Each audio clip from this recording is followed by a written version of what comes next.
أعوذ بالله من الشيطان الرجيم.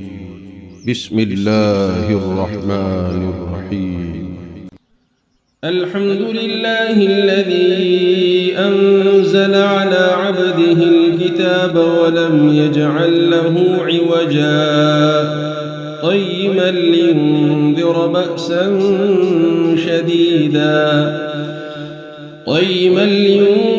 بأسا شديدا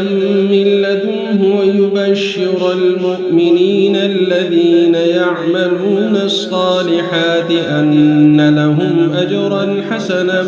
ماكثين فيه أبدا وينذر الذين قالوا اتخذ الله ولدا ما لهم به من علم ولا لآبائهم كبرت كلمة تخرج من أفواههم إن يقولون إلا كذبا فلعلك باخع نفسك على آثارهم إن لم يؤمنوا بهذا الحديث أسفا إنا جعلنا ما على الأرض زينة لها لنبلوهم أيهم أحسن عملا وإنا لجاعلون ما عليها صعيدا جرزا أم حسبت أن أصحاب الكهف والرقيم كانوا من آياتنا عجبا أم حسبت أن أصحاب الكهف والرقيم كانوا من آياتنا عجبا إذ أوى الفتية إلى الكهف فقالوا ربنا آتنا من لدنك رحمة وهيئ لنا من أمرنا رشدا فضربنا على آذانهم في الكهف سنين عددا ثم بعثناهم لنعلم أي الحزبين أحصى لما لبثوا أمدا نحن نقص عليك نبأهم بالحق إنهم فتية آمنوا بربهم وزدناهم هدى وربطنا على قلوبهم إذ قاموا فقالوا ربنا رب السماوات والأرض لن ندعو من دونه إلها لقد قلنا إذا شططا هؤلاء قوم اتخذوا من دونه آلهة لولا يأتون عليهم بسلطان بين فمن أظلم ممن افترى على الله كذبا وإذ اعتزلتموهم وما يعبدون إلا الله فأووا إلى الكهف ينشر لكم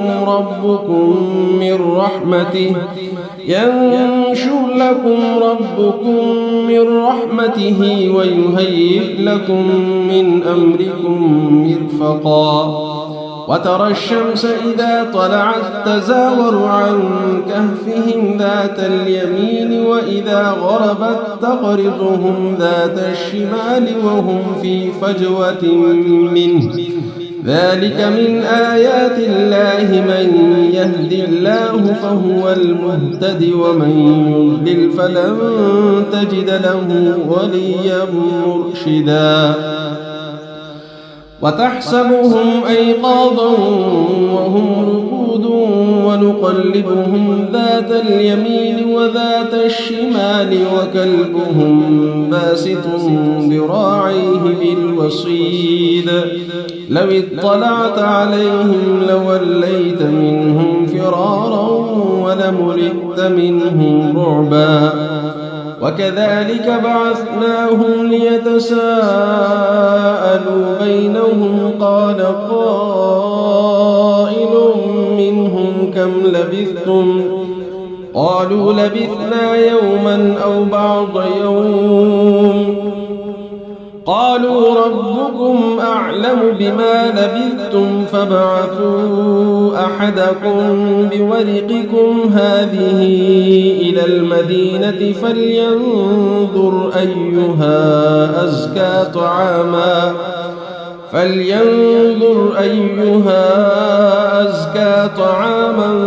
فليأتكم برزق منه وليتلطف ولا يشعرن بكم أحدا إنهم إن يظهروا عليكم يرجموكم أو يعيدوكم في ملتهم ولن تفلحوا إذا أبدا وكذلك أعثرنا عليهم ليعلموا أن وعد الله حق وأن الساعة لا ريب فيها إذ يتنازعون بينهم أمرهم فقالوا ابنوا عليهم بنيانا ربهم أعلم بهم قال الذين غلبوا على أمرهم لنتخذن عليهم مسجدا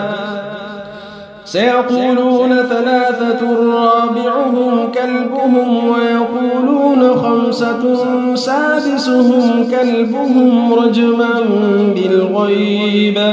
ويقولون سبعة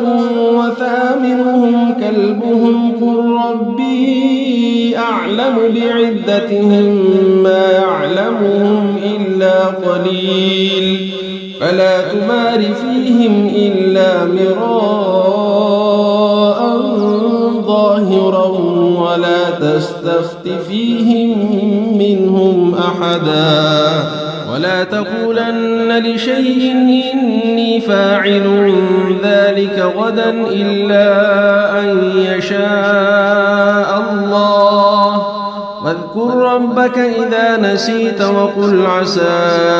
أن يهديني ربي لأقرب من هذا رشدا ولبثوا في كهفهم 300 سنين وازدادوا 9 قل الله أعلم بما لبثوا له غيب السماوات والأرض أبصر به وأسمع ما لهم من دونه من ولي ولا يشرك في حكمه أحدا واتل ما أوحي إليك من كتاب ربك لا مبدل لكلماته ولن تجد من دونه ملتحدا واصبر نفسك مع الذين يدعون ربهم بالغداة والعشي يريدون وجهه ولا تعد عيناك عنهم تريد زينة الحياة الدنيا ولا تطع من أغفلنا قلبه عن ذكرنا واتبع هواه وكان أمره فرطا وقل الحق من ربكم فمن شاء فليؤمن ومن شاء فليكفر إنا أعتدنا للظالمين نارا أحاط بهم سرادقها وإن يستغيثوا يغاثوا بماء كالمهل يشوي الوجوه بئس الشراب وساءت مرتفقا إن الذين آمنوا وعملوا الصالحات إنا لا نضيع أجر من أحسن عملا أولئك لهم جنات عدن تجري من تحتهم الأنهار يحلون فيها من أساور من ذهب ويلبسون ثيابا خضرا من سندس واستبرق متكئين فيها على الأرائك نعم الثواب وحسنت مرتفقا واضرب لهم مثل الرجلين جعلنا لأحدهما جنتين من أعناب وحففناهما بنخل وجعلنا بينهما زرعا كلتا الجنتين آتت أكلها ولم تظلم منه شيئا وفجرنا خلالهما نهرا وكان له ثمر فقال لصاحبه وهو يحاوره أنا أكثر منك مالا وأعز نفرا ودخل جنته وهو ظالم لنفسه قال ما أظن أن تبيد هذه أبدا وما أظن الساعة قائمة ولئن رددت إلى ربي لأجدن خيرا منها منقلبا قال له صاحبه وهو يحاوره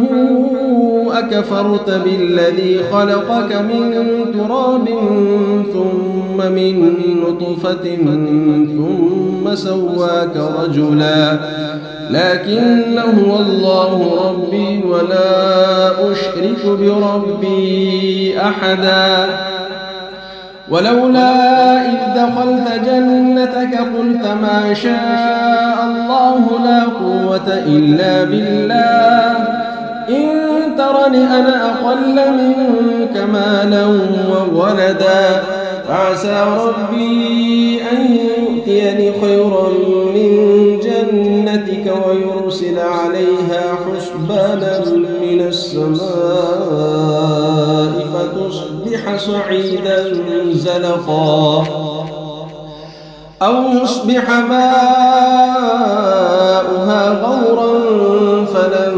تستطيع له طلبا وأحيط بثمره فأصبح يقلب كفيه على ما أنفق فيها وهي خاوية على عروشها ويقول يا ليتني لم أشرك بربي أحدا ولم تكن له فئة ينصرونه من دون الله وما كان منتصرا هنالك الولاية لله الحق هو خير ثوابا وخير عقبا واضرب لهم مثل الحياة الدنيا كماء إن أنزلناه من السماء فاختلط به نبات الأرض فأصبح هشيما تذروه الرياح وكان الله على كل شيء مقتدرا المال والبنون زينة الحياة الدنيا والباقيات الصالحات خير عند ربك ثوابا وخير أملا ويوم نسير الجبال وترى الأرض بارزة وحشرناهم فلم نغادر منهم أحدا وعرضوا على ربك صفا لقد جئتمونا كما خلقناكم أول مرة بل زعمتم أن لن نجعل لكم موعدا ووضع الكتاب فترى المجرمين مشفقين مما فيه ويقولون يا ويلتنا ما لهذا الكتاب لا يغادر صغيرة ولا كبيرة إلا أحصاها ووجدوا ما عملوا حاضرا ولا يظلم ربك أحدا وإذ قلنا للملائكة اسجدوا لآدم فسجدوا إلا إبليس كان من الجن ففسق عن أمر ربه أفتتخذونه وذريته أولياء من دوني وهم لكم عدو بئس للظالمين بدلا ما أشهدتهم خلق السماوات والأرض ولا خلق أنفسهم وما كنت متخذ المضلين عضدا ويوم يقول نادوا شركائي الذين زعمتم فدعوهم فلم يستجيبوا لهم وجعلنا بينهم موبقا ورأى المجرمون النار فظنوا أنهم واقعوها ولم يجدوا عنها مصرفا ولقد صرفنا في هذا القرآن للناس من كل مثل وكان الإنسان أكثر شيء جدلا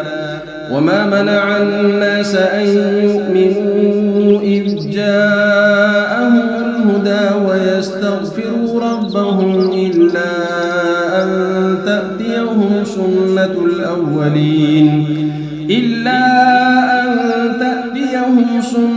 الأولين أو يأتيهم العذاب قبلا وما نرسل المرسلين إلا مبشرين ومنذرين ويجادل الذين كفروا بالباطل ليدحضوا به الحق واتخذوا آياتي وما أنذروا هزوا ومن أظلم ممن ذكر بآيات ربه فأعرض عنها ونسي ما قدمت يداه إنا جعلنا على قلوبهم أكنة أن يفقهوه وفي آذانهم وقرا وإن تدعهم إلى الهدى فلن يهتدوا إذا أبدا ربك الغفور ذو الرحمة لو يؤاخذهم بما كسبوا لعجل لهم العذاب بل لهم موعد لن يجدوا من دونه موئلا وتلك القرى أهلكناهم لما ظلموا وجعلنا لمهلكهم موعدا وإذ قال موسى لفتاه لا أبرح حتى أبلغ مجمع البحرين أو أمضي حقبا فلما بلغا مجمع بينهما نسيا حوتهما فاتخذ سبيله في البحر سربا فلما جاوزا قال لفتاه آتنا غداءنا لقد لقينا من سفرنا هذا نصبا قال أرأيت إذ أوينا إلى الصخرة فإني نسيت الحوت وما أنسانيه إلا الشيطان أن أذكره واتخذ سبيله في البحر عجبا قال ذلك ما كنا نبغي فارتدا على آثارهما قصصا فوجدا عبدا من عبادنا آتيناه رحمة من عندنا وعلمناه من لدنا علما قال له موسى هل أتبعك على أن تعلمني مما علمت رشدا قال إنك لن تستطيع معي صبرا وكيف تصبر على ما لم تحط به خبرا قال ستجدني إن شاء الله صابرا ولا أعصي لك أمرا قال فإن اتبعتني فلا تسألني عن شيء حتى أحدث لك منه ذكرا فانطلقا حتى إذا ركبا في السفينة خرقها قال أخرقتها لتغرق أهلها لقد جئت شيئا إمرا قال ألم أقل إنك لن تستطيع معي صبرا قال لا تؤاخذني بما نسيت ولا ترهقني من أمري عسرا فانطلقا حتى إذا لقيا غلاما فقتله قال أقتلت نفسا زكية بغير نفس لقد جئت شيئا نكرا قال ألم أقل لك إنك لن تستطيع معي صبرا قال إن سألتك عن شيء بعدها فلا تصاحبني قد بلغت من لدني عذرا فانطلقا حتى إذا أتيا أهل قرية استطعما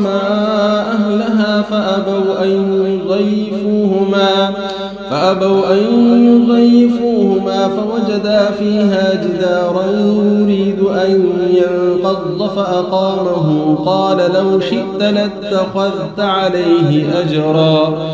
قال هذا فراق بيني وبينك سأنبئك بتأويل ما لم تستطع عليه صبرا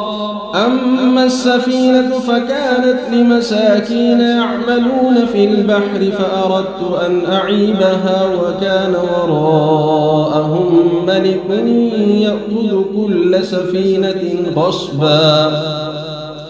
وأما الغلام فكان أبواه مؤمنين فخشينا أن يرهقهما طغيانا وكفرا فأردنا أن يبدلهما ربهما خيرا منه زكاة وأقرب رحما وأما الجدار فكان لغلامين يتيمين في المدينة وكان تحته كنز لهما وكان أبوهما صالحا فأراد ربك أن يبلغا أشدهما ويستخرجا كنزهما رحمة من ربك وما فعلته عن أمري ذلك تأويل ما لم تسطع عليه صبرا ويسألونك عن ذي القرنين قل سأتلو عليكم منه ذكرا إنا مكنا له في الأرض وآتيناه من كل شيء سببا فأتبع سببا حتى إذا بلغ مغرب الشمس وجدها تغرب في عين حمئة ووجد عندها قوما قلنا يا ذا القرنين إما أن تعذب وإما أن تتخذ فيهم حسنا قال أما من ظلم فسوف نعذبه ثم يرد إلى ربه فيعذبه عذابا نكرا وأما من آمن وعمل صالحا فله جزاء الحسنى وسنقول له من أمرنا يسرا ثم أتبع سببا حتى إذا بلغ مطلع الشمس وجدها تطلع على قوم لم نجعل لهم من دونها سترا كذلك وقد أحطنا بما لديه خبرا ثم أتبع سببا حتى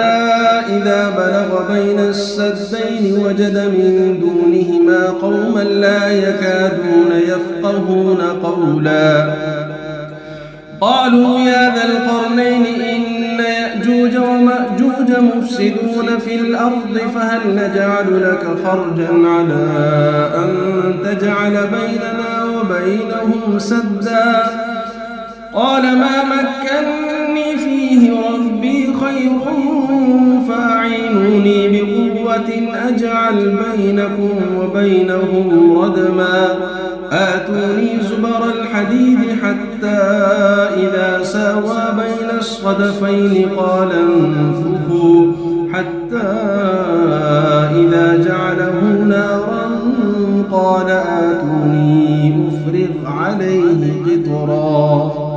فما استطاعوا أن يظهروه وما استطاعوا له نقبا قال هذا رحمة من ربي فإذا جاء وعد ربي جعله دكاء وكان وعد ربي حقا وتركنا بعضهم يومئذ يموج في بعض ونفخ في الصور فجمعناهم جمعا وعرضنا جهنم يومئذ للكافرين عرضا الذين كانت أعينهم في غطاء عن ذكري وكانوا لا يستطيعون سمعا أفحسب الذين كفروا أن يتخذوا عبادي من دوني أولياء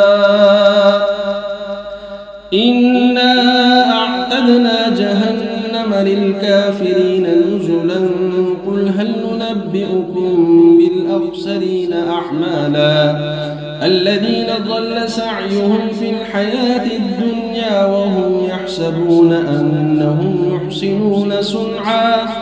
أولئك الذين كفروا بآيات ربهم ولقائه فحبطت أعمالهم فلا نقيم لهم يوم القيامة وزنا ذلك جزاؤهم جهنم بما كفروا واتخذوا آياتي ورسلي هزوا إن الذين آمنوا وعملوا الصالحات كانت لهم جنات الفردوس نزلا خالدين فيها لا يبغون عنها حولا قل لو كان البحر مدادا لكلمات ربي لنفد البحر قبل أن تنفد كلمات ربي ولو جئنا بمثله مددا قل إنما أنا بشر مثلكم يوحى إلي أنما إلهكم إله واحد فمن كان يرجو لقاء ربه فليعمل عملا صالحا ولا يشرك بعبادة ربه أحدا. أعوذ بالله من الشيطان الرجيم. بسم الله الرحمن الرحيم. الحمد لله الذي أنزل على عبده الكتاب ولم يجعل له عوجا قيما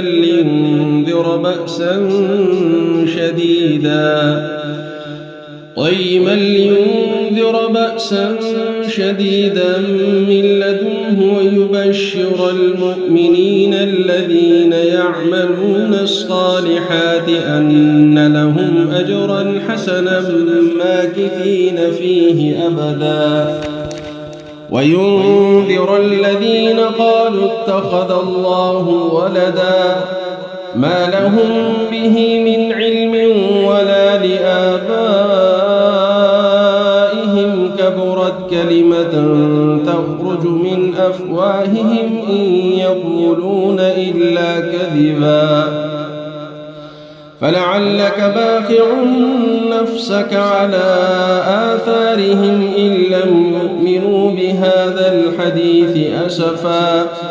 إنا جعلنا ما على الأرض زينة لها لنبلوهم أيهم أحسن عملا وإنا لجاعلون ما عليها صعيدا جرزا أم حسبت أن أصحاب الكهف والرقيم كانوا من آياتنا عجبا أم حسبت أن أصحاب الكهف والرقيم كانوا من آياتنا عجبا إذ أوى الفتية إلى الكهف فقالوا ربنا آتنا من لدنك رحمة وهيئ لنا من أمرنا رشدا فضربنا على آذانهم في الكهف سنين عددا ثم بعثناهم لنعلم أي الحزبين أحصى لما لبثوا أمدا نحن نقص عليك نبأهم بالحق إنهم فتية آمنوا بربهم وزدناهم هدى وربطنا على قلوبهم إذ قاموا فقالوا ربنا رب السماوات والأرض لن ندعو من دونه إلها لقد قلنا إذا شططا هؤلاء قوم اتخذوا من دونه آلهة لولا يأتون عليهم بسلطان بين فمن أظلم ممن افترى على الله كذبا وإذ اعتزلتموهم وما يعبدون تعبدون إلا الله فأووا إلى الكهف ينشر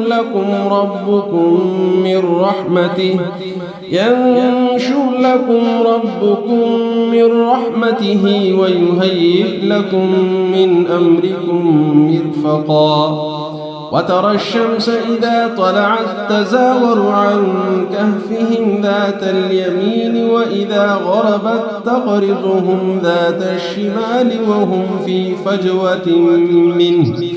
ذلك من آيات الله من يهد الله فهو المهتد ومن يضلل فلن تجد له وليا مرشدا وتحسبهم أيقاظا وهم رقود ونقلبهم ذات اليمين وذات الشمال وكلبهم باسط ذراعيه بالوصيد لو اطلعت عليهم لوليت منهم فرارا ولملئت منهم رعبا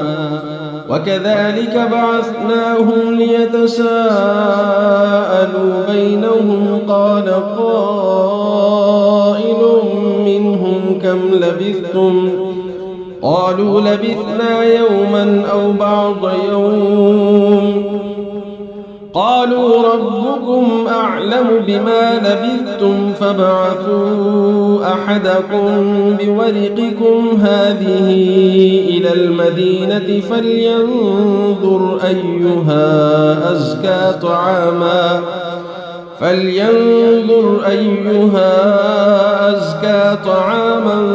فليأتكم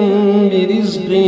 منه وليتلطف ولا يشعرن بكم أحدا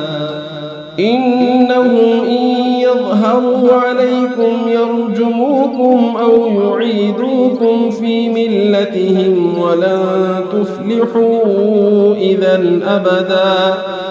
وكذلك أعثرنا عليهم ليعلموا أن وعد الله حق وأن الساعة لا ريب فيها إذ يتنازعون بينهم أمرهم فقالوا ابنوا عليهم بنيانا ربهم أعلم بهم قال الذين غلبوا على أمرهم لنتخذن عليهم مسجدا سيقولون ثلاثة رابعهم كلبهم ويقولون خمسة سادسهم كلبهم رجما بالغيب ويقولون سبعة وثامنهم كلبهم قل ربي أعلم بعدتهم ما يعلمهم إلا قليل فلا تمار فيهم إلا مراء ظاهرا ولا تستفت فيهم منهم أحدا ولا تقولن لشيء إني فاعل ذلك غدا إلا أن يشاء الله واذكر ربك إذا نسيت وقل عسى أن يهديني ربي لأقرب من هذا رشدا ولبثوا في كهفهم 300 سنين وازدادوا 9 قل الله أعلم بما لبثوا له غيب السماوات والأرض أبصر به وأسمع ما لهم من دونه من ولي ولا يشرك في حكمه أحدا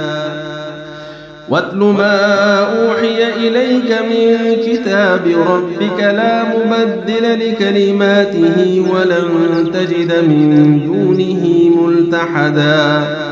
واصبر نفسك مع الذين يدعون ربهم بالغداة والعشي يريدون وجهه ولا تعد عيناك عنهم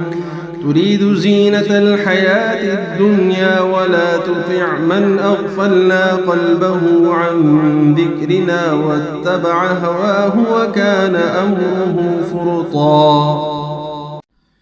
وقل الحق من ربكم فمن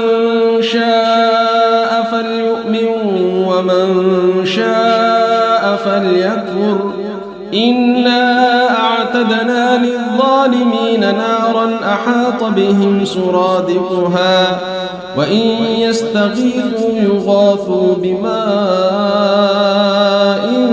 كالمهل يشوي الوجوه بئس الشراب وساءت مرتفقا إن الذين آمنوا وعملوا الصالحات إنا لا نضيع أجر من أحسن عملا أولئك لهم جنات عدن تجري من تحتهم الأنهار يحلون فيها من أساور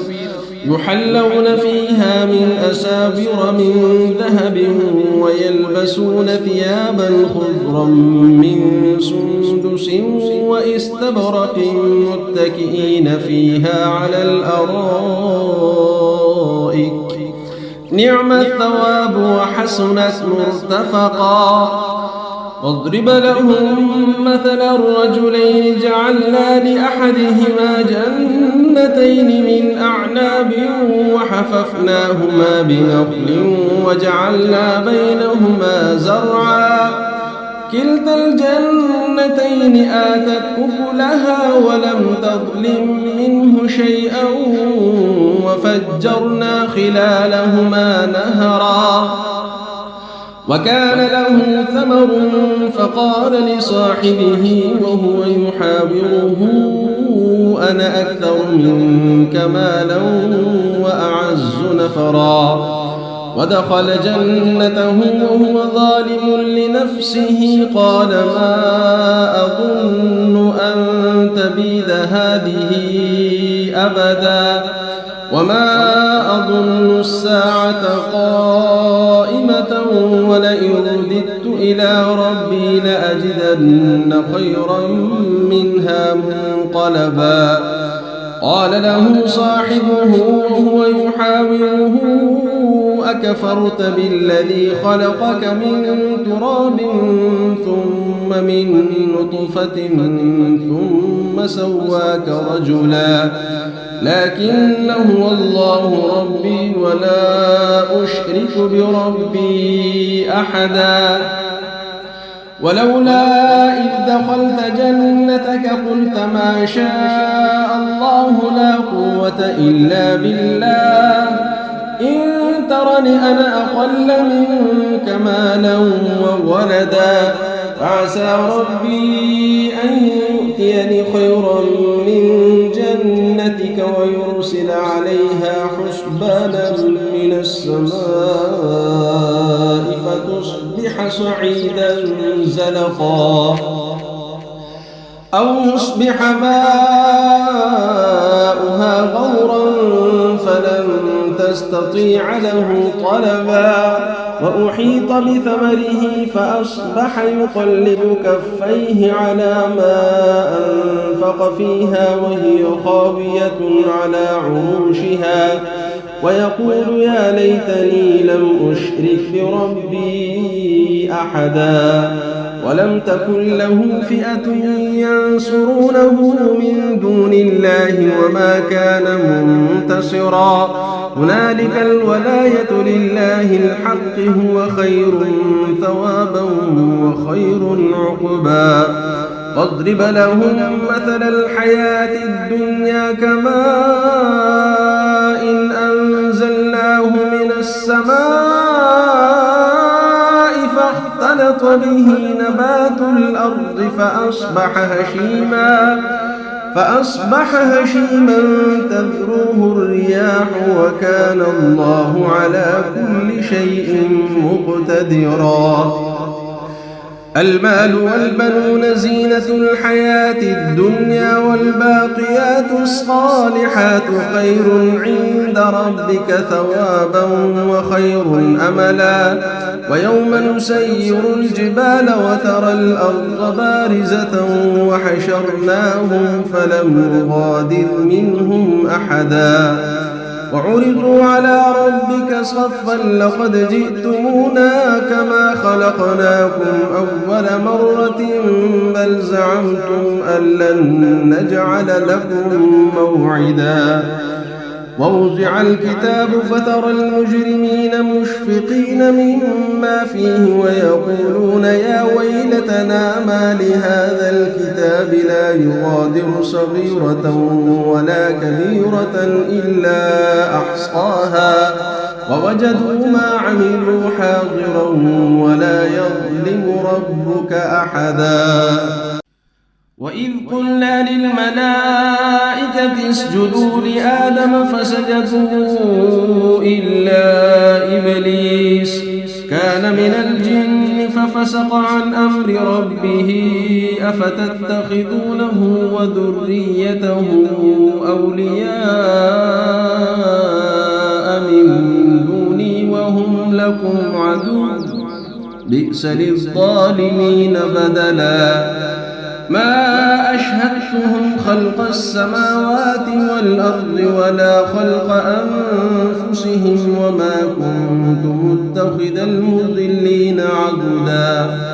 ويوم يقول نادوا شركائي الذين زعمتم فدعوهم فلم يستجيبوا لهم وجعلنا بينهم موبقا ورأى المجرمون النار فظنوا أنهم واقعوها ولم يجدوا عنها مصرفا ولقد صرفنا في هذا القرآن للناس من كل مثل وكان الإنسان أكثر شيء جدلا وما منع الناس أن يؤمنوا إذ جاءهم الهدى ويستغفروا ربهم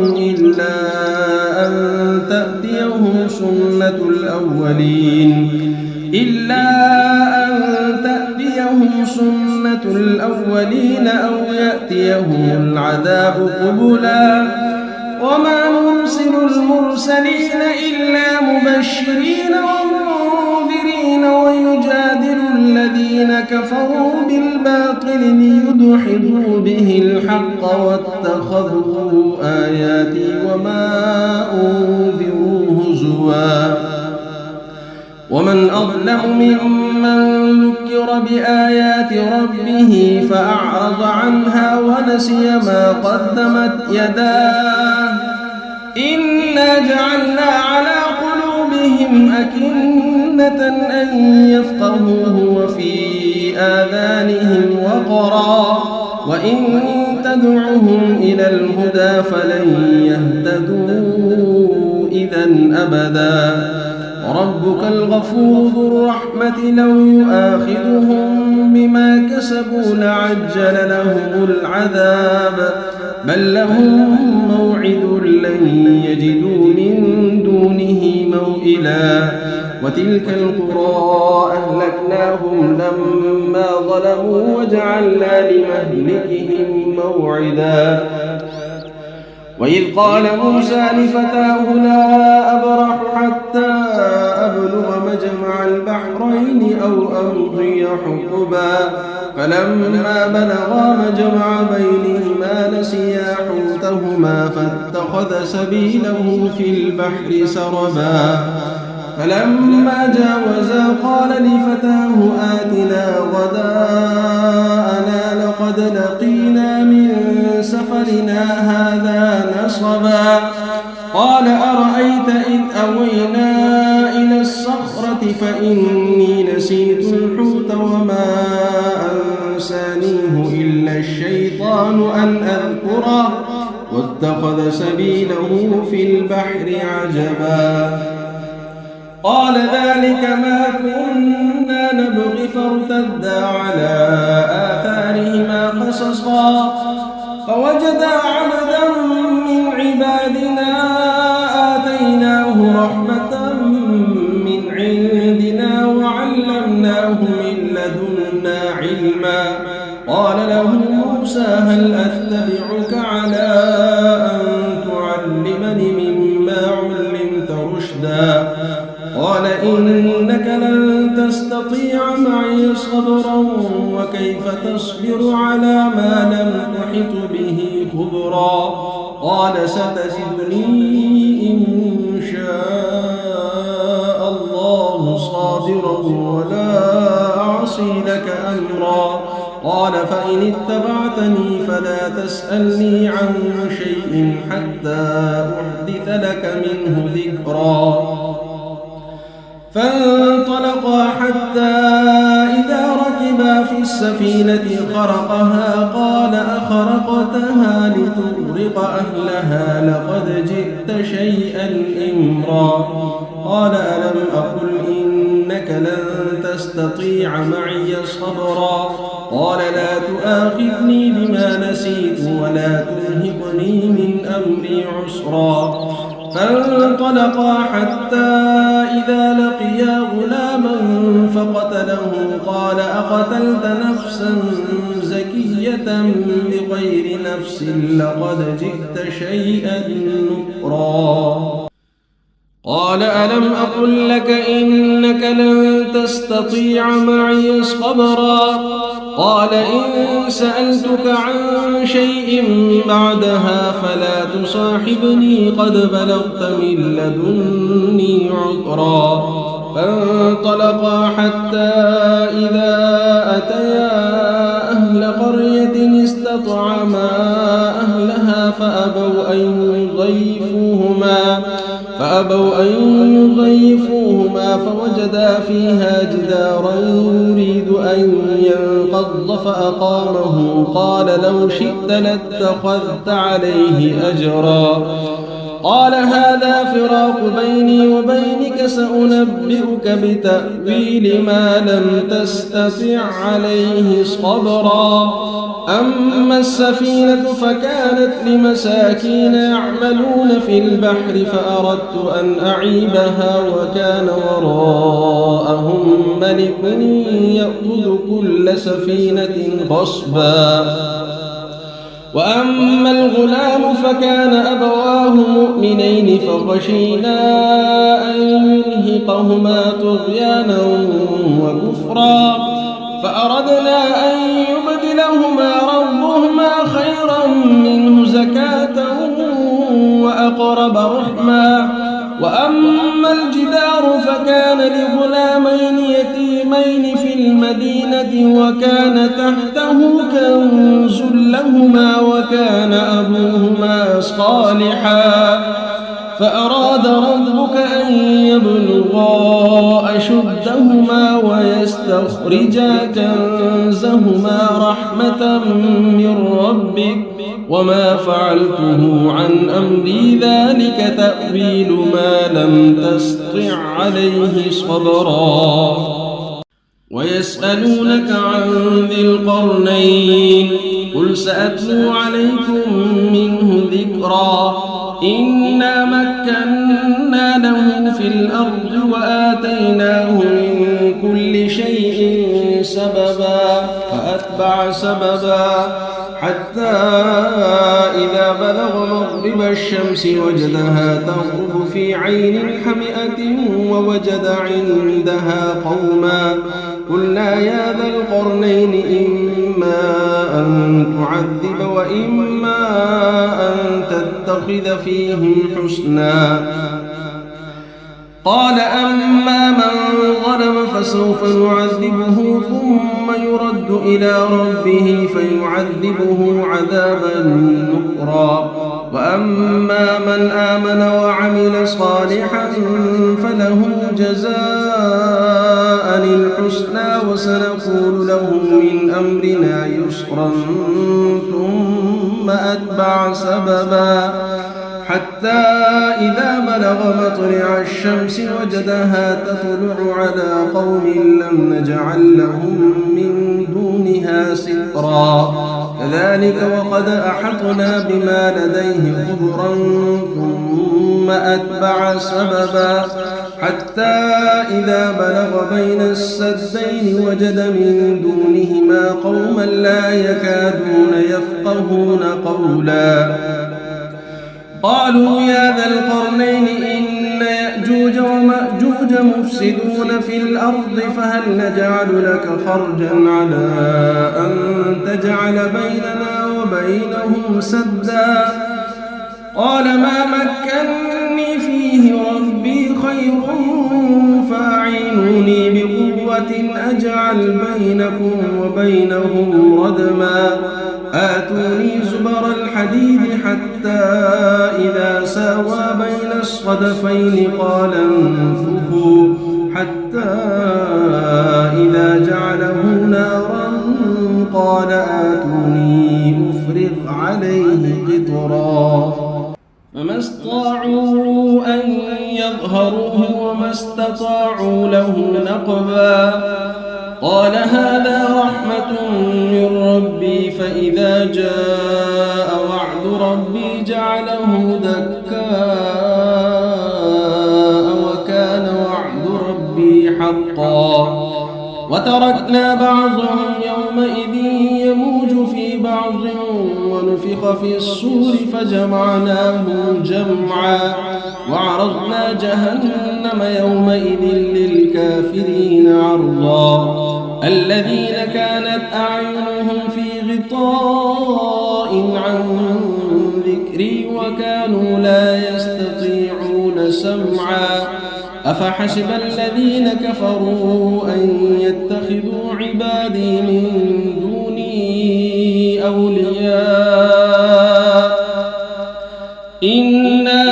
أعتدنا جهنم للكافرين نزلا قل هل ننبئكم بالأخسرين أعمالا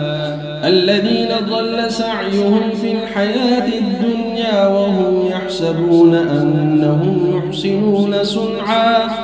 أولئك الذين كفروا بآيات ربهم ولقائه فحبطت أعمالهم فلا نقيم لهم يوم القيامة وزنا ذلك جزاؤهم جهنم بما كفروا واتخذوا آياتي ورسلي هزوا إن الذين آمنوا وعملوا الصالحات كانت لهم جنات الفردوس نزلا خالدين فيها لا يبغون عنها حولا قل لو كان البحر مدادا لكلمات ربي لنفد البحر قبل أن تنفد كلمات ربي ولو جئنا بمثله مددا قل إنما أنا بشر مثلكم يوحى إلي أنما إلهكم إله واحد فمن كان يرجو لقاء ربه فليعمل عملا صالحا ولا يشرك بعبادة ربه أحدا أعوذ بالله من الشيطان الرجيم بسم الله الرحمن الرحيم الحمد لله الذي أنزل على عبده الكتاب ولم يجعل له عوجا قيما لينذر بأسا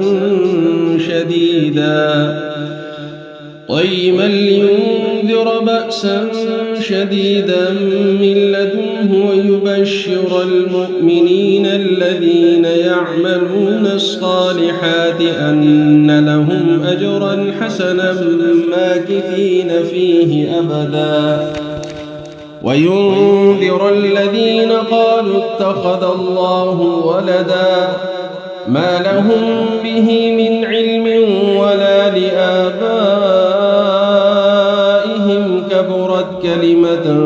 تخرج من أفواههم إن يقولون إلا كذبا فلعلك باخع نفسك على آثارهم إن لم يؤمنوا بهذا الحديث أسفا إنا جعلنا ما على الأرض زينة لها لنبلوهم أيهم أحسن عملا وإنا لجاعلون ما عليها صعيدا جرزا أم حسبت أن أصحاب الكهف والرقيم كانوا من آياتنا عجبا أم حسبت أن أصحاب الكهف والرقيم كانوا من آياتنا عجبا إذ أوى الفتية إلى الكهف فقالوا ربنا آتنا من لدنك رحمة وهيئ لنا من أمرنا رشدا فضربنا على آذانهم في الكهف سنين عددا ثم بعثناهم لنعلم أي الحزبين أحصى لما لبثوا أمدا نحن نقص عليك نبأهم بالحق إنهم فتية آمنوا بربهم وزدناهم هدى وربطنا على قلوبهم إذ قاموا فقالوا ربنا رب السماوات والأرض لن ندعو من دونه إلها لقد قلنا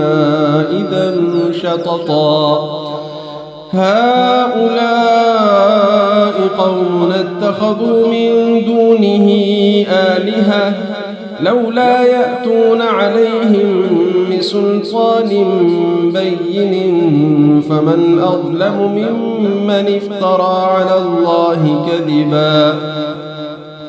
وإذ اعتزلتموهم وما يعبدون إلا الله فأووا إلى الكهف ينشر لكم ربكم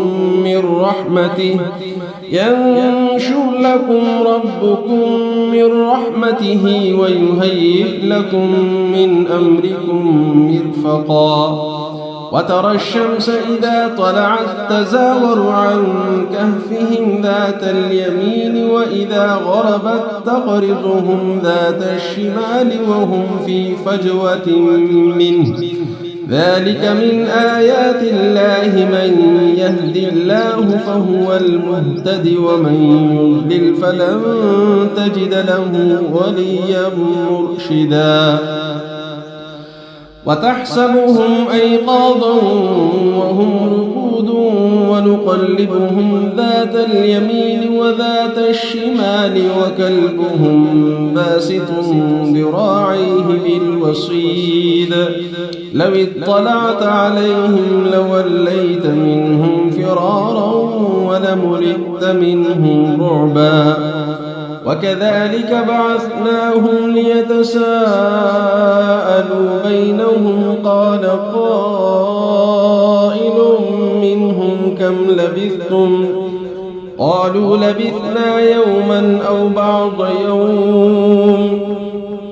قالوا ربكم أعلم بما لبثتم فابعثوا أحدكم بورقكم هذه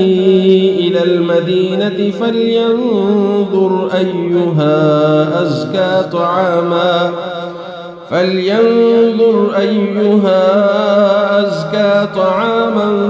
فليأتكم برزق منه وليتلطف ولا يشعرن بكم أحدا إنهم إن يظهروا عليكم يرجموكم أو يعيدوكم في ملتهم ولن تفلحوا إذا أبدا وكذلك أعثرنا عليهم ليعلموا أن وعد الله حق وأن الساعة لا ريب فيها إذ يتنازعون بينهم أمرهم فقالوا ابنوا عليهم بنيانا ربهم أعلم بهم قال الذين غلبوا على أمرهم لنتخذن عليهم مسجدا سيقولون ثلاثة رابعهم كلبهم ويقولون خمسة سادسهم كلبهم رجما بالغيب ويقولون سبعة وثامنهم كلبهم قل ربي أعلم بعدتهم ما يعلمهم إلا إلا قليل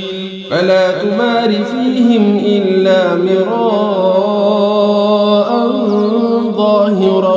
ولا تستفت فيهم منهم أحدا ولا تقولن لشيء إني فاعل ذلك غدا إلا أن يشاء الله واذكر ربك إذا نسيت وقل عسى أن يهديني ربي لأقرب من هذا رشدا ولبثوا في كهفهم 300 سنين وازدادوا 9 قل الله أعلم بما لبثوا له غيب السماوات والأرض أبصر به وأسمع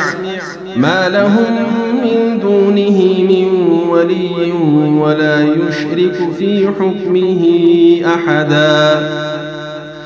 واتل ما أوحي إليك من كتاب ربك لا مبدل لكلماته ولن تجد من دونه ملتحدا واصبر نفسك مع الذين يدعون ربهم بالغداة والعشي يريدون وجهه ولا تعد عيناك عنهم تريد زينة الحياة الدنيا ولا تطع من أغفلنا قلبه عن ذكرنا واتبع هواه وكان أمره فرطا وقل الحق من ربكم فمن شاء فليؤمن ومن شاء فليكفر إنا أعتدنا للظالمين نارا أحاط بهم سرادقها وإن يستغيثوا يغاثوا بماء كالمهل يشوي الوجوه بئس الشراب وساءت مرتفقا إن الذين آمنوا وعملوا الصالحات إنا لا نضيع أجر من أحسن عملا أولئك لهم جنات عدن تجري من تحتهم الأنهار يحلون فيها من أساور من ذهب ويلبسون ثيابا خضرا من سندس واستبرق متكئين فيها على الأرائك نعم الثواب وحسنت مرتفقا واضرب لهم مثل الرجلين جعلنا لأحدهما جنتين من أعناب وحففناهما بنخل وجعلنا بينهما زرعا كلتا الجنتين آتت أكلها ولم تظلم منه شيئا وفجرنا خلالهما نهرا وكان له ثمر فقال لصاحبه وهو يحاوره أنا أكثر منك مالا وأعز نفرا ودخل جنته وهو ظالم لنفسه قال ما أظن أن تبيد هذه أبدا وما أظن الساعة قائمة ولئن رددت إلى ربي لأجدن خيرا منها منقلبا قال له صاحبه وهو يحاوره أكفرت بالذي خلقك من تراب ثم من نطفة ثم سواك رجلا لكن هو الله ربي ولا أشرك بربي أحدا ولولا إذ دخلت جنتك قلت ما شاء الله لا قوة إلا بالله إن ترني أنا أقل منك مالا وولدا فعسى ربي أن يؤتيني خيرا من جنتك ويرسل عليها حسبانا من السماء فتصبح صعيدا زلقا أو يصبح ماؤها غورا فلن تستطيع له طلبا وأحيط بثمره فأصبح يقلب كفيه على ما أنفق فيها وهي خاوية على عروشها ويقول يا ليتني لم أشرك بربي أحدا ولم تكن له فئة ينصرونه من دون الله وما كان منتصرا هنالك الولاية لله الحق هو خير ثوابا وخير عقبا واضرب لهم مثل الحياة الدنيا كماء إن أنزلناه من السماء فاختلط به نبات الأرض فأصبح هشيما تذروه الرياح وكان الله على كل شيء مقتدرا المال والبنون زينة الحياة الدنيا والباقيات الصالحات خير عند ربك ثوابا وخير أملا ويوم نسير الجبال وترى الأرض بارزة وحشرناهم فلم نغادر منهم أحدا وعرضوا على ربك صفا لقد جئتمونا كما خلقناكم أول مرة بل زعمتم أن لن نجعل لكم موعدا ووضع الكتاب فترى المجرمين مشفقين مما فيه ويقولون يا ويلتنا ما لهذا الكتاب لا يغادر صغيرة ولا كبيرة إلا أحصاها ووجدوا ما عملوا حاضرا ولا يظلم ربك أحدا وإذ قلنا للملائكة اسجدوا لآدم فسجدوا إلا إبليس كان من الجن ففسق عن أمر ربه أفتتخذونه وذريته أولياء من دوني وهم لكم عدو بئس للظالمين بدلا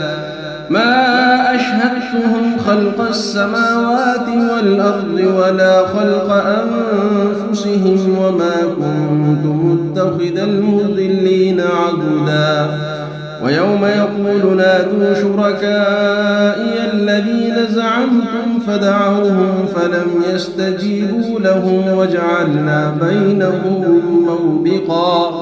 ورأى المجرمون النار فظنوا أنهم واقعوها ولم يجدوا عنها مصرفا ولقد صرفنا في هذا القرآن للناس من كل مثل وكان الإنسان أكثر شيء جدلا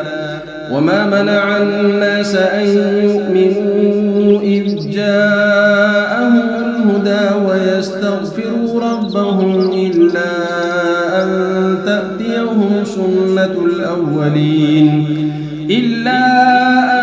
تأتيهم سنة الأولين أو يأتيهم العذاب قبلا وما نرسل المرسلين إلا مبشرين ومنذرين ويجادل الذين كفروا بالباطل ليدحضوا به الحق واتخذوا آياتي وما أنذروا هزوا ومن أظلم ممن ذكر بآيات ربه فأعرض عنها ونسي ما قدمت يداه إنا جعلنا على قلوبهم أكنة أن يفقهوه وفي آذانهم وقرا وإن تدعهم إلى الهدى فلن يهتدوا إذا أبدا وربك الغفور ذو الرحمة لو يؤاخذهم بما كسبوا لعجل لهم العذاب بل لهم موعد لن يجدوا من دونه موئلا وتلك القرى أهلكناهم لما ظلموا وجعلنا لمهلكهم موعدا وإذ قال موسى لفتاه لا أبرح حتى أبلغ مجمع البحرين أو أمضي حقبا فلما بلغا مجمع بينهما نسيا حوتهما فاتخذ سبيله في البحر سربا فلما جاوزا قال لفتاه آتنا غداءنا لقد لقينا من سفرنا هذا نصبا قال أرأيت إذ أوينا إلى الصخرة فإني نسيت الحوت وما أنسانيه إلا الشيطان أن أذكره واتخذ سبيله في البحر عجبا قال ذلك ما كنا نبغي فارتدا على آثارهما قصصا فوجدا عبدا من عبادنا آتيناه رحمة من عندنا وعلمناه من لدنا علما قال له موسى هل أتبعك على أن تعلمني مما علمت رشدا قال إنك لن تستطيع معي صبرا وكيف تصبر على ما لم تحط به خبرا قال ستجدني إن شاء الله صابرا ولا أعصي لك أمرا قال فإن اتبعتني فلا تسألني عن شيء حتى أحدث لك منه ذكرا فانطلقا حتى إذا ركبا في السفينة خرقها قال أخرقتها لتغرق أهلها لقد جئت شيئا إمرا قال ألم أقل إنك لن تستطيع معي صبرا قال لا تؤاخذني بما نسيت ولا ترهقني من أمري عسرا فانطلقا حتى إذا لقيا غلاما فقتله قال أقتلت نفسا زكية بغير نفس لقد جئت شيئا نكرا قال ألم أقل لك إنك لن تستطيع معي صبرا قال إن سألتك عن شيء بعدها فلا تصاحبني قد بلغت من لدني عذرا فانطلقا حتى إذا أتيا أهل قرية استطعما أهلها فأبوا أن يضيفوهما فوجدا فيها جدارا يريد أن ينقض فأقامه قال لو شئت لاتخذت عليه أجرا قال هذا فراق بيني وبينك سأنبئك بتأويل ما لم تستطع عليه صبرا أما السفينة فكانت لمساكين يعملون في البحر فأردت أن أعيبها وكان وراءهم ملك يأخذ كل سفينة غصبا وأما الغلام فكان أبواه مؤمنين فخشينا أن يرهقهما طغيانا وكفرا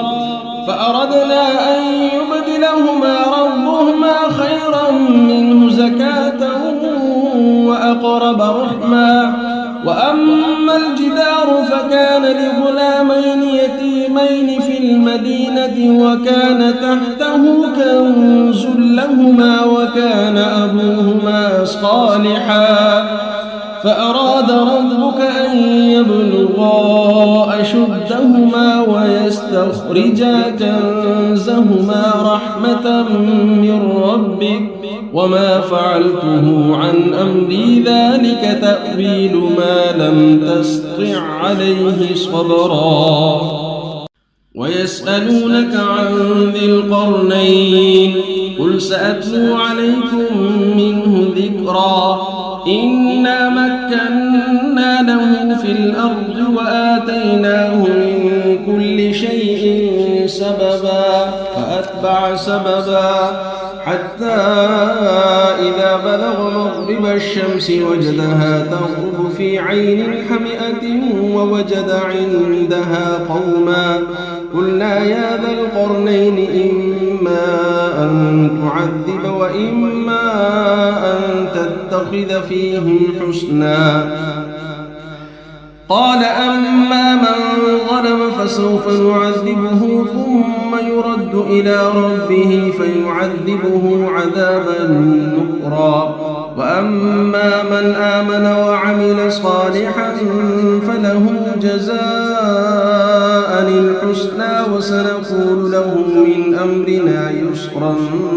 ثم أتبع سببا حتى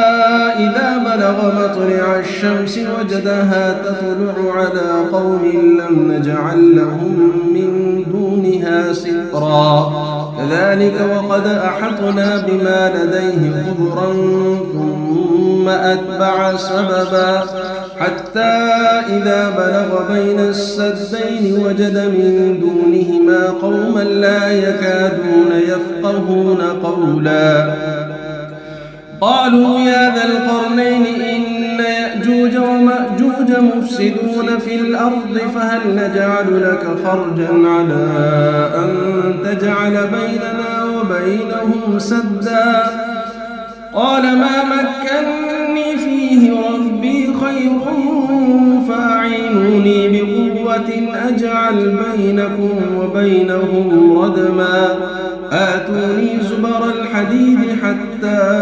إذا ساوى بين الصدفين قال انفخوا حتى إذا جعله نارا قال آتوني أفرغ عليه قطرا فما استطاعوا أن يظهروه وما استطاعوا له نقبا قال هذا رحمة من ربي فإذا جاء وعد ربي جعله دكاء وكان وعد ربي حقا وتركنا بعضهم يومئذ يموج في بعض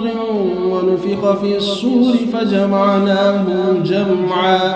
وعرضنا جهنم يومئذ للكافرين عرضا الذين كانت أعينهم في غطاء عن ذكري وكانوا لا يستطيعون سمعا أفحسب الذين كفروا أن يتخذوا عبادي من دوني أولياء إنا أعتدنا جهنم للكافرين نزلا قل هل ننبئكم بالأخسرين أعمالا الذين ضل سعيهم في الحياة الدنيا وهم يحسبون أنهم يحسنون صنعا أولئك الذين كفروا بآيات ربهم ولقائه فحبطت أعمالهم فلا نقيم لهم يوم القيامة وزنا ذلك جزاؤهم جهنم بما كفروا واتخذوا آياتي ورسلي هزوا إن الذين آمنوا وعملوا الصالحات كانت لهم جنات الفردوس نزلا خالدين فيها لا يبغون عنها حولا قل لو كان البحر مدادا لكلمات ربي لنفد البحر قبل أن تنفد كلمات ربي ولو جئنا بمثله مددا قل إنما أنا بشر مثلكم يوحى إلي أنما إلهكم إله واحد فمن كان يرجو لقاء ربه يعمل عملا صالحا ولا يشرك بعبادة ربه أحدا. أعوذ بالله من الشيطان الرجيم. بسم الله الرحمن الرحيم. الحمد لله الذي أنزل على عبده الكتاب ولم يجعل له عوجا قيما لينذر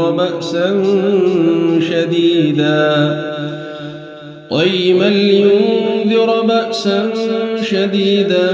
من لدنه ويبشر المؤمنين الذين يعملون الصالحات أن لهم أجرا حسنا ماكثين فيه أبدا، وينذر الذين قالوا اتخذ الله ولدا ما لهم به من علم ولا لآبائهم، كبرت كلمة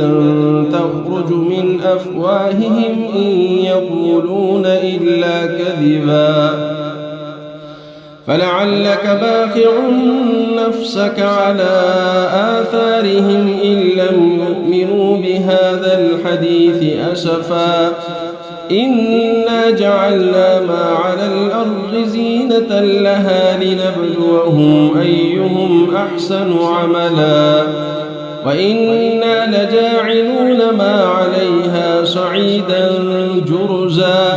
أم حسبت أن أصحاب الكهف والرقيم كانوا من آياتنا عجبا أم حسبت أن أصحاب الكهف والرقيم كانوا من آياتنا عجبا إذ أوى الفتية إلى الكهف فقالوا ربنا آتنا من لدنك رحمة وهيئ لنا من أمرنا رشدا. فضربنا على آذانهم في الكهف سنين عددا ثم بعثناهم لنعلم أي الحزبين أحصى لما لبثوا أمدا. نحن نقص عليك نبأهم بالحق إنهم فتية آمنوا بربهم وزدناهم هدى. وربطنا على قلوبهم إذ قاموا فقالوا ربنا رب السماوات والأرض لن ندعو من دونه إلها لقد قلنا إذا شططا. هؤلاء قوم اتخذوا من دونه آلهة لولا يأتون عليهم بسلطان بين فمن أظلم ممن افترى على الله كذبا. وإذ اعتزلتموهم وما يعبدون إلا الله فأووا إلى الكهف ينشر لكم ربكم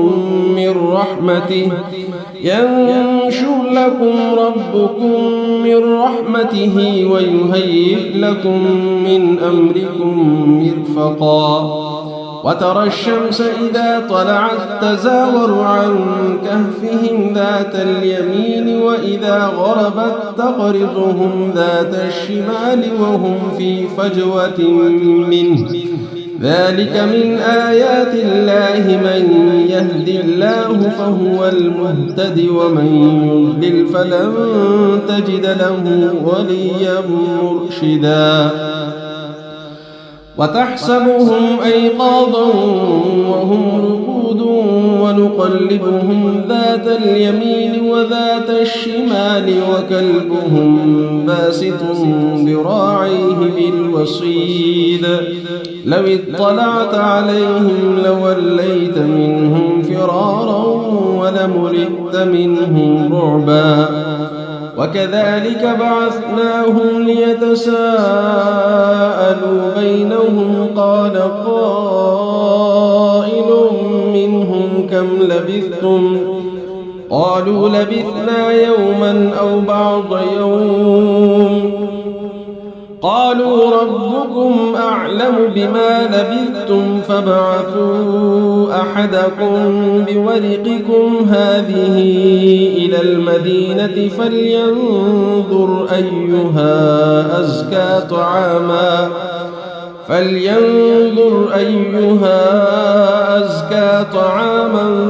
فليأتكم برزق منه وليتلطف ولا يشعرن بكم أحدا إنهم إن يظهروا عليكم يرجموكم أو يعيدوكم في ملتهم ولن تفلحوا إذا أبدا وكذلك أعثرنا عليهم ليعلموا أن وعد الله حق وأن الساعة لا ريب فيها إذ يتنازعون بينهم أمرهم فقالوا ابنوا عليهم بنيانا ربهم أعلم بهم قال الذين غلبوا على أمرهم لنتخذن عليهم مسجدا سيقولون ثلاثة رابعهم كلبهم ويقولون خمسة سادسهم كلبهم رجما بالغيب ويقولون سبعة وثامنهم كلبهم قل ربي أعلم بعدتهم ما يعلمهم إلا قليل فلا تمار فيهم إلا مراء ظاهرا ولا تستفت فيهم منهم أحدا ولا تقولن لشيء إني فاعل ذلك غدا إلا أن يشاء الله واذكر ربك إذا نسيت وقل عسى أن يهديني ربي لأقرب من هذا رشدا ولبثوا في كهفهم 300 سنين وازدادوا 9 قل الله أعلم بما لبثوا له غيب السماوات والأرض أبصر به وأسمع ما لهم من دونه من ولي ولا يشرك في حكمه أحدا واتل ما أوحي إليك من كتاب ربك لا مبدل لكلماته ولن تجد من دونه ملتحدا واصبر نفسك مع الذين يدعون ربهم بالغداة والعشي يريدون وجهه ولا تعد عيناك عنهم تريد زينة الحياة الدنيا ولا تطع من أغفلنا قلبه عن ذكرنا واتبع هواه وكان أمره فرطا وقل الحق من ربكم فمن شاء فليؤمن ومن شاء فليكفر إنا أعتدنا للظالمين نارا أحاط بهم سرادقها وإن يستغيثوا يغاثوا بماء كالمهل يشوي الوجوه بئس الشراب وساءت مرتفقا إن الذين آمنوا وعملوا الصالحات إنا لا نضيع أجر من أحسن عملا أولئك لهم جنات عدن تجري من تحتهم الأنهار يحلون فيها من أساور من ذهب ويلبسون ثيابا خضرا من سندس واستبرق متكئين فيها على الأرائك نعم الثواب وحسنت مرتفقا واضرب لهم مثل الرجلين جعلنا لأحدهما جنتين من أعناب وحففناهما بنخل وجعلنا بينهما زرعا كلتا الجنتين آتت أكلها ولم تظلم منه شيئا وفجرنا خلالهما نهرا وكان له ثمر فقال لصاحبه وهو يحاوره أنا أكثر منك مالا وأعز نفرا ودخل جنته وهو ظالم لنفسه قال ما أظن أن تبيد هذه أبدا وما أظن الساعة قائمة ولئن رددت إلى ربي لأجدن خيرا منها منقلبا قال له صاحبه وهو يحاوره أكفرت بالذي خلقك من تراب ثم من نطفة ثم سواك رجلا لكن هو الله ربي ولا أشرك بربي أحدا ولولا إذ دخلت جنتك قلت ما شاء الله لا قوة إلا بالله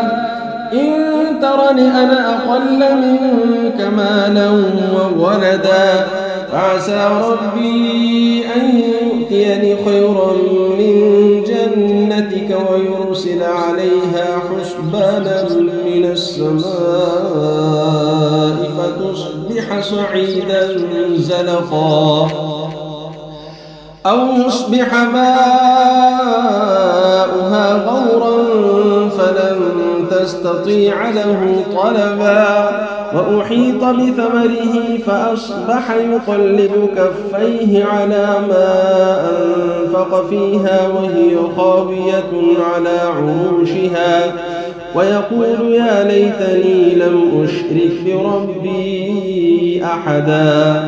ولم تكن له فئة ينصرونه من دون الله وما كان منتصرا هنالك الولاية لله الحق هو خير ثوابا وخير عقبا واضرب لهم مثل الحياة الدنيا كماء إن أنزلناه من السماء فاختلط به نبات الأرض فأصبح هشيما تذروه الرياح وكان الله على كل شيء مقتدرا المال والبنون زينة الحياة الدنيا والباقيات الصالحات خير عند ربك ثوابا وخير أملا ويوم نسير الجبال وترى الأرض بارزة وحشرناهم فلم نغادر منهم أحدا وعرضوا على ربك صفا لقد جئتمونا كما خلقناكم أول مرة بل زعمتم أن لن نجعل لكم موعدا ووضع الكتاب فترى المجرمين مشفقين مما فيه ويقولون يا ويلتنا ما لهذا الكتاب لا يغادر صغيرة ولا كبيرة إلا أحصاها ووجدوا ما عملوا حاضرا ولا يظلم ربك أحدا وإذ قلنا للملائكة اسجدوا لآدم فسجدوا إلا إبليس كان من الجن ففسق عن أمر ربه أفتتخذونه وذريته أولياء من دوني وهم لكم عدو بئس للظالمين بدلا ما أشهدتهم خلق السماوات والأرض ولا خلق أنفسهم وما كنت متخذ المضلين عضدا ويوم يقول نادوا شركائي الذين زعمتم فدعوهم فلم يستجيبوا لهم وجعلنا بينهم موبقا ورأى المجرمون النار فظنوا أنهم واقعوها ولم يجدوا عنها مصرفا ولقد صرفنا في هذا القرآن للناس من كل مثل وكان الإنسان أكثر شيء جدلا وما منع الناس أن يؤمنوا إذ جاءهم الهدى ويستغفروا ربهم إلا أن تأتيهم سنة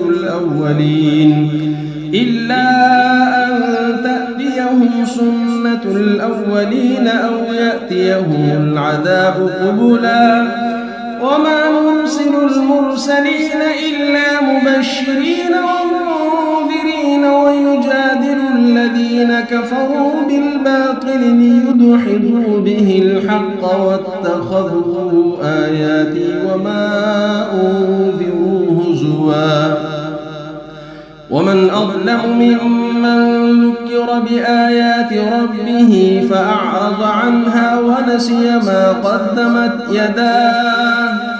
إنا جعلنا على قلوبهم أكنة أن يفقهوه وفي آذانهم وقرا وإن تدعهم إلى الهدى فلن يهتدوا إذا أبدا ربك الغفور ذو الرحمة لو يؤاخذهم بما كسبوا لعجل لهم العذاب بل لهم موعد لن يجدوا من دونه موئلا وتلك القرى أهلكناهم لما ظلموا وجعلنا لمهلكهم موعدا وإذ قال موسى لفتاه لا أبرح حتى أبلغ مجمع البحرين أو أمضي حقبا فلما بلغا مجمع بينهما نسيا حوتهما فاتخذ سبيله في البحر سربا فلما جاوزا قال لفتاه آتنا غداءنا لقد لقينا من سفرنا هذا نصبا قال أرأيت إذ أوينا إلى الصخرة فإني نسيت الحوت وما أنسانيه إلا الشيطان أن أذكره واتخذ سبيله في البحر عجبا قال ذلك ما كنا نبغي فارتدا على آثارهما قصصا فوجدا عبدا من عبادنا آتيناه رحمة من عندنا وعلمناه من لدنا علما قال له موسى هل أتبعك على أن تعلمني مما علمت رشدا قال إنك لن تستطيع معي صبرا وكيف تصبر على ما لم تحط به خبرا قال ستجدني إن شاء الله صابرا ولا أعصي لك أمرا قال فإن اتبعتني فلا تسألني عن شيء حتى أحدث لك منه ذكرا فانطلقا حتى إذا ركبا في السفينة خرقها قال أخرقتها لتغرق أهلها لقد جئت شيئا إمرا قال ألم أقل إنك لن تستطيع معي صبرا قال لا تؤاخذني بما نسيت ولا ترهقني من أمري عسرا فانطلقا حتى إذا لقيا غلاما فقتله قال أقتلت نفسا زكية بغير نفس لقد جئت شيئا نكرا قال ألم أقل لك إنك لن تستطيع معي صبرا قال إن سألتك عن شيء بعدها فلا تصاحبني قد بلغت من لدني عذرا فانطلقا حتى إذا أتيا أهل قرية استطعما فأبوا أن يضيفوهما فوجدا فيها جدارا يريد أن ينقض فأقامه قال لو شئت لاتخذت عليه أجرا قال هذا فراق بيني وبينك سأنبئك بتأويل ما لم تستطع عليه صبرا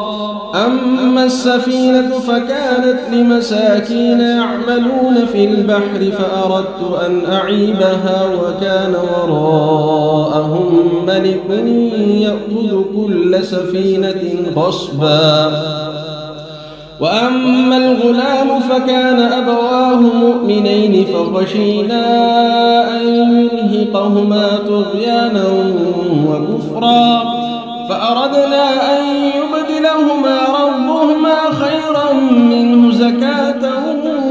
وأقرب رحما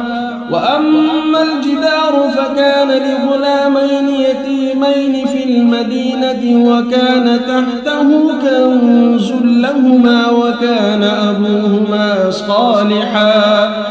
فأراد ربك أن يبلغا أشدهما ويستخرجا كنزهما رحمة من ربك وما فعلته عن أمري ذلك تأويل ما لم تسطع عليه صبرا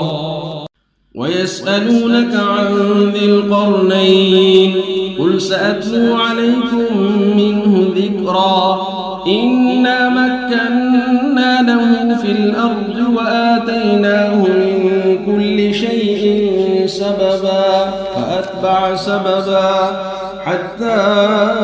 إذا بلغ مغرب الشمس وجدها تغرب في عين حمئة ووجد عندها قوما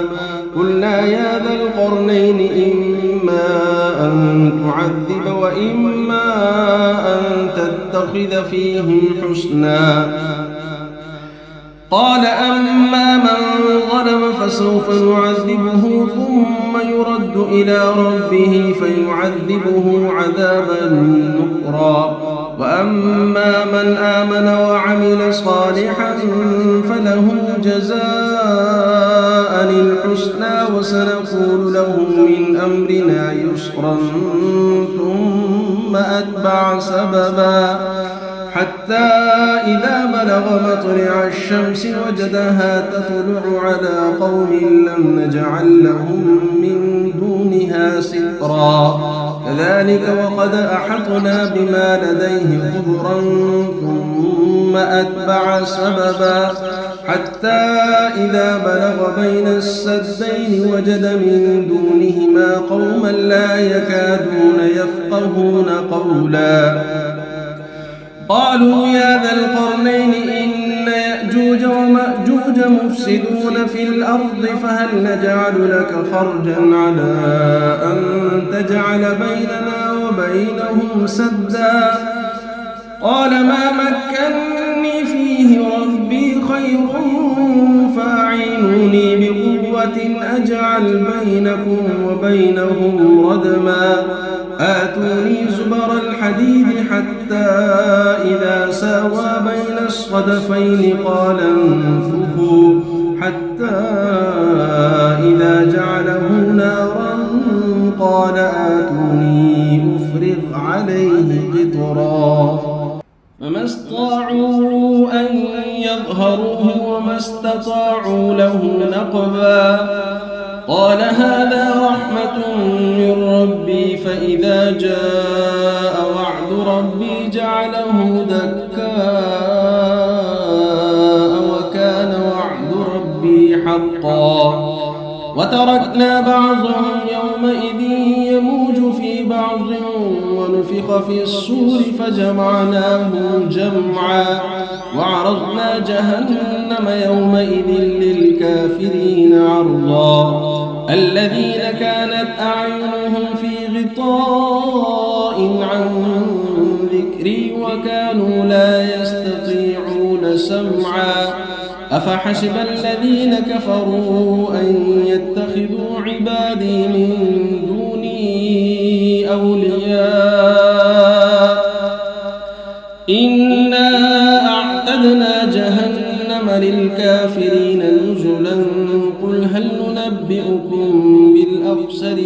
أعمالا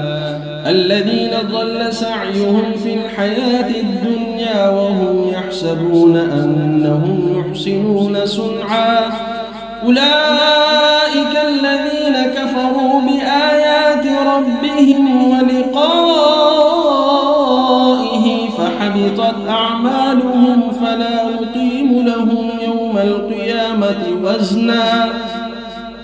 ذلك جزاؤهم جهنم بما كفروا واتخذوا آياتي ورسلي هزوا إن الذين آمنوا وعملوا الصالحات كانت لهم جنات الفردوس نزلا خالدين فيها لا يبغون عنها حولا قل لو كان البحر مدادا لكلمات ربي لنفد البحر قبل أن تنفد كلمات ربي ولو جئنا بمثله مددا قل إنما أنا بشر مثلكم يوحى إلي أنما إلهكم إله واحد فمن كان يرجو لقاء ربه فليعمل عملا صالحا ولا يشرك بعبادة ربه أحدا.